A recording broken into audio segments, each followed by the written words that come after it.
Olá, sexto ano. Nós estamos no capítulo 8, As águas do planeta Terra. Página 186. A água é um recurso indispensável. Por que a água é um recurso indispensável? Porque sem a água não há vida, né? Sem a água, como é que a gente vai fazer nossos alimentos? Como é que a gente vai fazer a nossa higiene, até o nosso lazer, né? Então a água ela é fundamental para a nossa vida aqui na Terra, tá bom? Isso é importante a gente saber também. E que a água, tá? Ela é tão importante que aproximadamente 60% do nosso corpo é composto de água, como vocês estão vendo aqui no esquema, tá? Olha, nós temos água no pulmão, nós temos água no fígado e nos músculos, no sangue, nos rins, no coração e no cérebro. Então, o nosso corpo, ele é composto de água, 60%. Então, vamos marcar todo o primeiro parágrafo quando fala da água, da manutenção da vida. Porque sem a água, nós não teríamos o quê? Não teríamos vida. Nosso corpo ia o quê? Murchar, tá? Vamos marcar também o último parágrafo quando diz que é fundamental o cuidado na utilização da água, evitando desperdiçá-la, né? Tem até aquela música do Planeta Água do Guilherme Arantes, né? Se a gente for olhar o nosso planeta, né, como eu vou mostrar para vocês, nós temos mais água do que continente, né? Mas o povo, ele não toma cuidado, ele faz desperdício, ele desperdiça, polui, tá? Então a água, ela é fundamental, tá? Fundamental na nossa vida e nós temos que ser, tá? Cuidadosos com a utilização da nossa água sem desperdiçá-la. Na página 187, está mostrando o nosso planisfério. Se a gente for observar, nós temos mais água do que propriamente continente, né? Por que planeta Terra? Porque nós vivemos aonde? No continente, né? Nós não somos peixes, vivemos só na água, ou anfíbio, água e mar, né? O anfíbio vive muito tempo dentro da água e no mar. A gente até mergulha, mas não fica muito tempo, a não ser que tenhamos aparelhos específicos, tá? Vamos marcar, né, esse parágrafo quando fala, né, que fica claro o predomínio azul, quer dizer, nós temos mais água do que continente. E por que não a denominação de planeta Água, né? Não denominação de planeta Água por conta do quê? Porque nós moramos aonde? No continente. Ciclo natural da água, a origem do ciclo hidrológico e a interferência do homem. Então, vamos marcar todo esse primeiro e segundo parágrafo, quando fala do ciclo hidrológico, a gente já estudou, né? A gente vai ver na página anterior. E lençol freático. Lençol freático é a mesma coisa que lençóis subterrâneos, tá? Eu vou explicar para vocês também na página seguinte. Na página 188 está mostrando o ciclo hidrológico, né? Vamos lá. A água evapora, faz a evapotranspiração, que é a passagem do estado líquido para o gasoso. Aí vem para as nuvens, tá? Aí depois tem a transpiração, que é a forma como a água, né, existente nos organismos passa para a atmosfera. Depois vem a condensação, que é a transformação do estado gasoso em água, tá? Para o estado líquido, sendo as inúmeras gotículas de vapor de água suspensos no ar, tá? Que aí devolve. Isso é o ciclo d'água, tá? Na parte continental, onde a gente tem terra, né? O lençol freático só acontece, ou águas subterrâneas, só acontece se o solo for de terra. A água vai penetrando aqui por dentro e vai enchendo por dentro, tá? Aqui do solo. Já foram a um campo de futebol que choveu pra caraca e começou a ter aquelas poças de água? Então, isso quer dizer que o lençol freático ou o lençol subterrâneo está saturado. O que é saturado? Está cheio de água. Na página 188, vamos marcar todo o parágrafo quando fala da evaporação, transpiração, condensação e precipitação. Repetindo, evaporação. A evaporação é a passagem do estado líquido para o gasoso, tá? A transpiração é a forma como a água existente nos organismos passa para a atmosfera. A condensação é a transformação do estado gasoso da água para seu estado líquido, sendo as nuvens as gotículas de água líquidas suspensas no ar, tá? E as precipitações são as chuvas, tá? Então, isso é o ciclo d'água.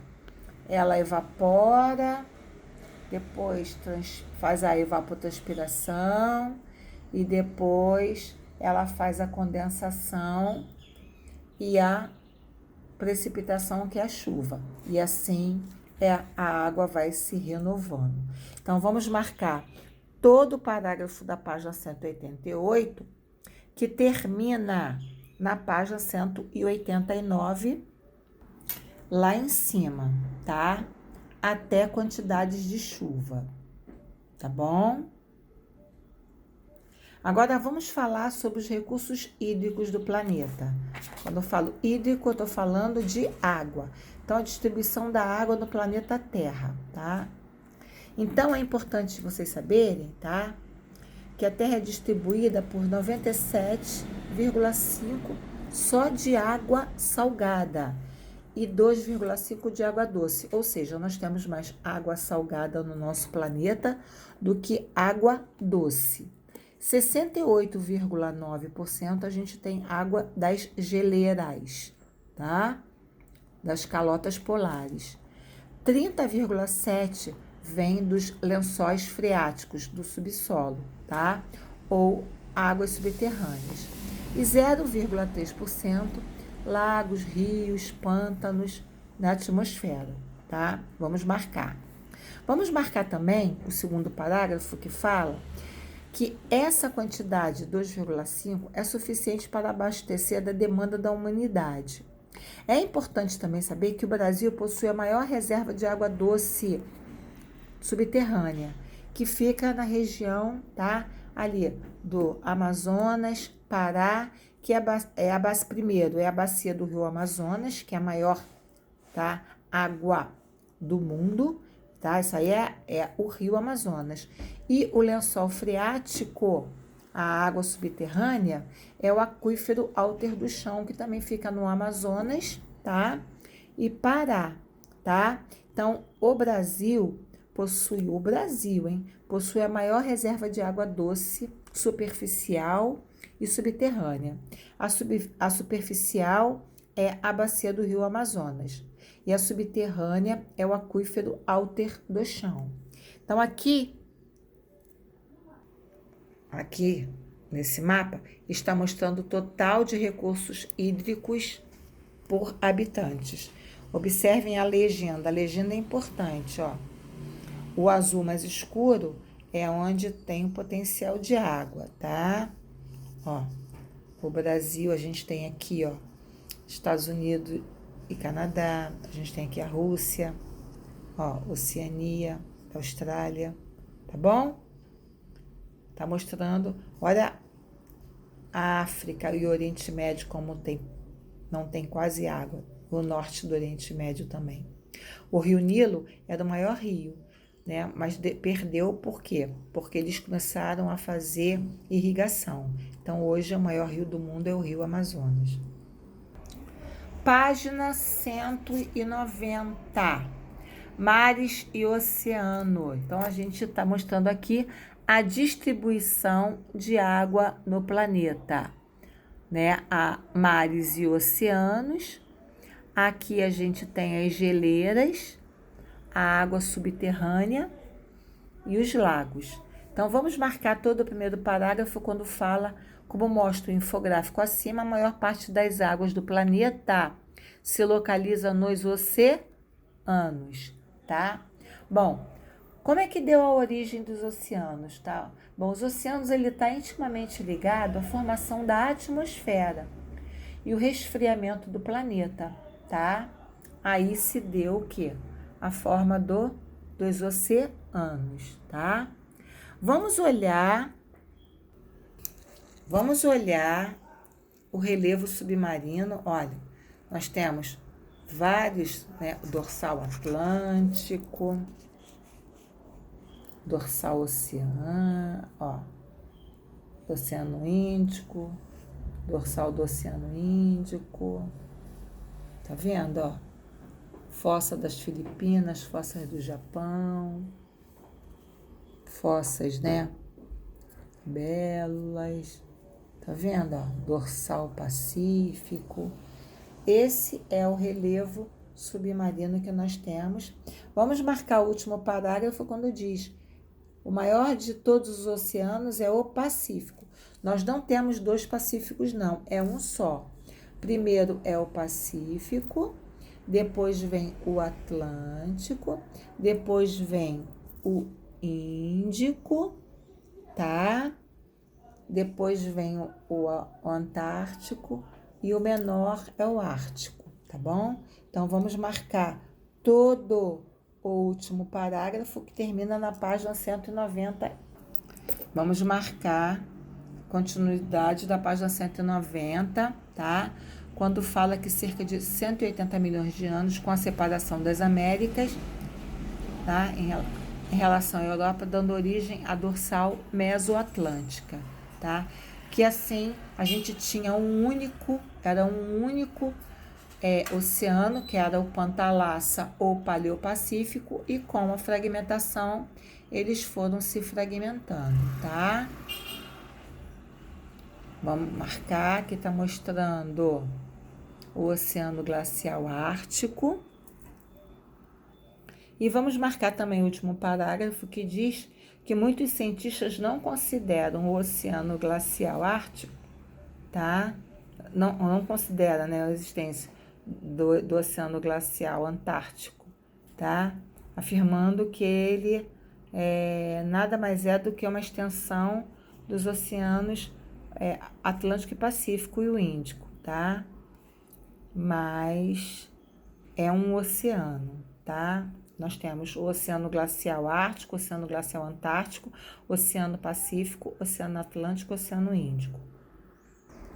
Página 192, tá mostrando a cadeia alimentar, né? A gente também faz parte da cadeia alimentar. Então, nós temos vários tipos de mar, tá? Então, vamos marcar o mar aberto, que é totalmente ligado ao oceano. Então, todos os mares abertos, eles têm ligações com o oceano. Os mares continentais ou interiores são aqueles mares que apresentam uma pequena ligação com o oceano por canais naturais, pequenos canais. E o mar fechado não tem ligação direta com os oceanos, tá? Não tem ligação direta com o oceano. Então, repetindo, mar aberto é totalmente ligado ao oceano. O mar continental ou interiores apresenta uma pequena ligação com o oceano por canais naturais. E o mar fechado não tem ligação direta com os oceanos. Página 194, as águas subterrâneas. Águas subterrâneas ou lençol freático são aqueles reservatórios de água doce encontrados no subsolo. Lembra que eu falei? Você está num campo de futebol. onde só tem terra e grama. Quando você vê aquelas poças de água, quer dizer que aquele solo está saturado, ou seja, está cheio. Se você for cavar, está cheio de água. É uma água subterrânea ou lençol freático. Lembra que eu falei que o maior lençol freático é aquífero Alter do Chão? Então, ele fica aqui no Amazonas, Pará, pega um pedacinho do Amapá, tá? Mas ele tá maior concentrado aqui, no Pará. E nós também temos o aquífero Guarani, tá? Que pega Mato Grosso, pega um pedaço de São Paulo, Paraná, Santa Catarina, Rio Grande do Sul, Paraguai e Argentina, tá?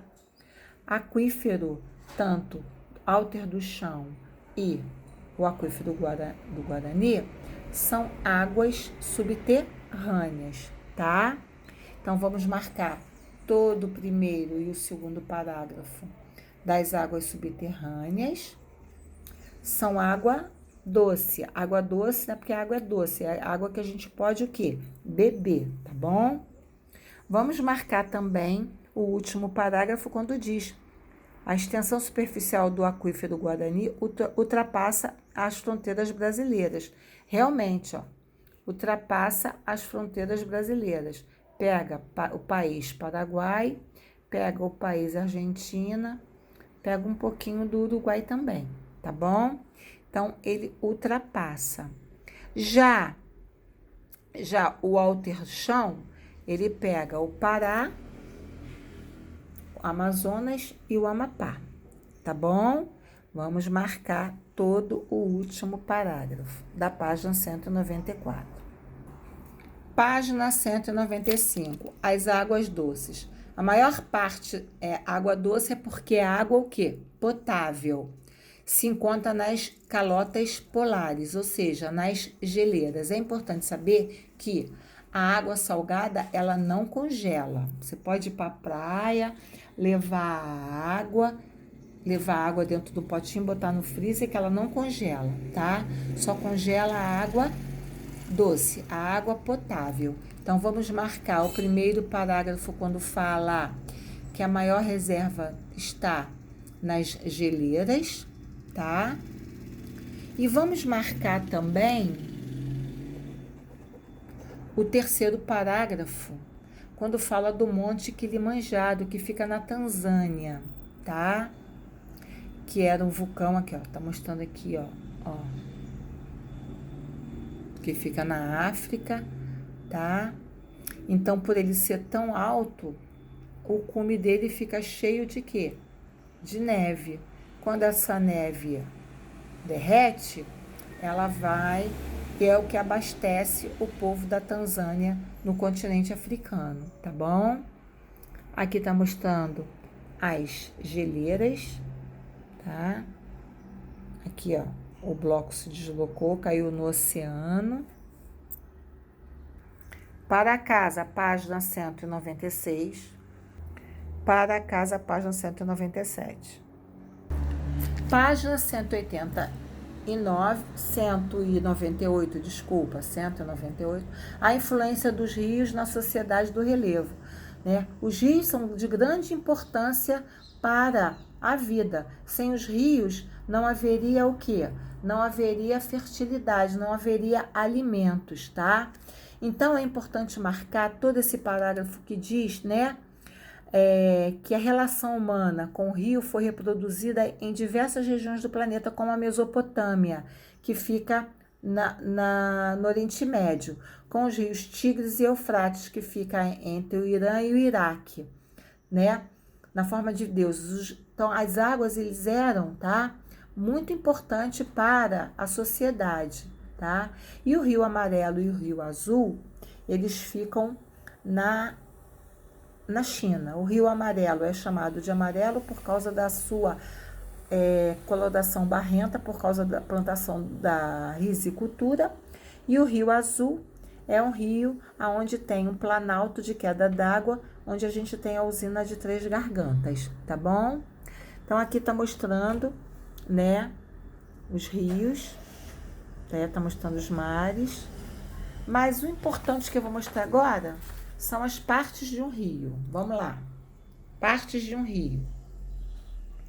Não rio do meu... Então, aqui eu tenho uma montanha, tá? E aqui a montanha, ela tem a nascente, a sua nascente. Então, ela vai descendo e ela tem o afluente. Depois ela tem a margem direita do afluente. Ela tem o meandro. Ela tem a margem esquerda. E ela tem a foz, é onde ela desemboca. Então, geralmente, ela nasce num morro, a nascente, ela vai descendo e vai tendo vários o quê? Afluentes, tá? Aqui é a margem direita do afluente. Aqui é um meandro, tá? Ó, meandro também. Aqui é a margem esquerda. E aqui é onde ela desemboca, que é a foz. Página 191, as partes dos rios, como eu acabei de mostrar para vocês, tá? Ok? Então, o que é uma bacia hidrográfica? É uma área ou região de drenagem de um rio e seu principal afluentes. A foz é onde ela acaba, desemboca, tá? Então, vamos marcar todo o primeiro parágrafo e vamos marcar todo o segundo parágrafo, tá? O meandro são manchas, como tá falando aqui, tá? Alguma dúvida, gente? Se tiver, te atira na nossa live, tá bom?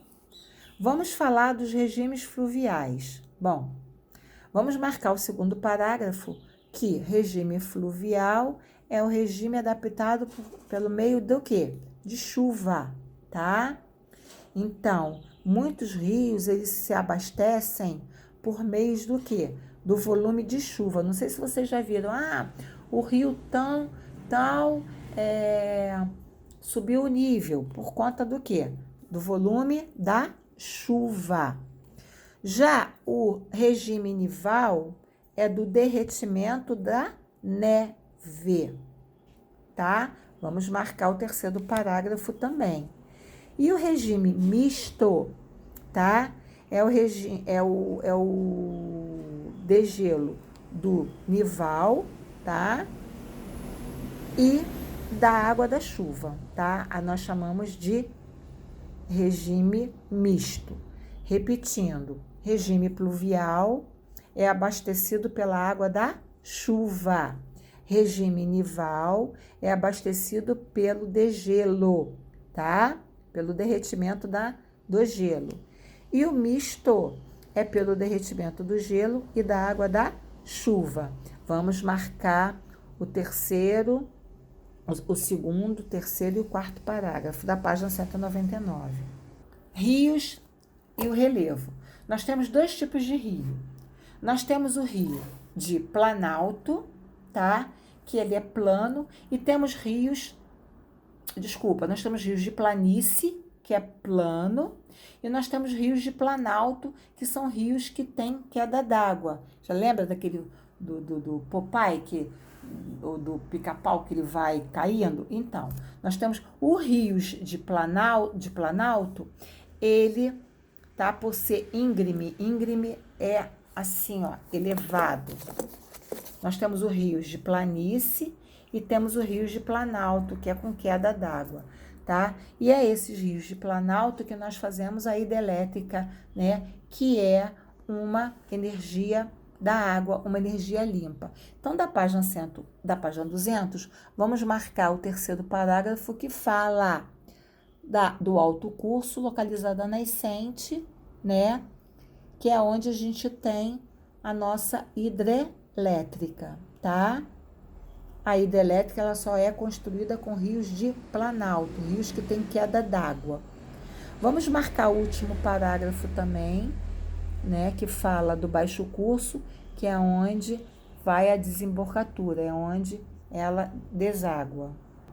Na página 201, vamos dar continuidade da página 202, quando fala das planícies inundadas, né? Tá mostrando aqui, ó, aqui, ó, e aqui na Argentina, tá? Vamos marcar o último parágrafo quando fala da delta. Isso aqui é uma delta, ó, tá? Ó, uma delta, tá? Isso aqui é uma delta. Página 202, vamos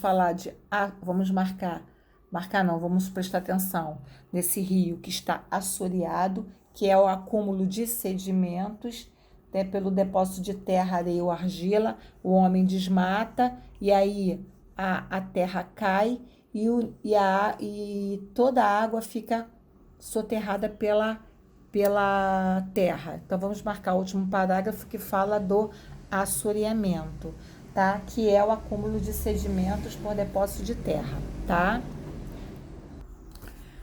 E o último, que é o desperdício, é a poluição do planeta, né? O homem polui jogando, né? Cama, sofá. Então, vamos marcar todo o primeiro e o segundo parágrafo quando fala, né, do prejuízo ambiental que acontece, que é o desperdício, né? Que o homem polui desde as grandes navegações, né? Que o homem polui a água, não só dos oceanos, como o homem também polui as águas dos rios, tá? Isso é um problema ambiental. E na página 204 está mostrando como é que a gente tem que ter consciência do uso da água. Vamos marcar o último parágrafo que fala que a poluição é um vilão da água, tá? A gente tem que saber como é que a gente utiliza a nossa água. Para casa, página 206. Para casa, página 207. Para casa, página 208. Para casa, página 209. Para casa, página 210. Beijo, meus amores.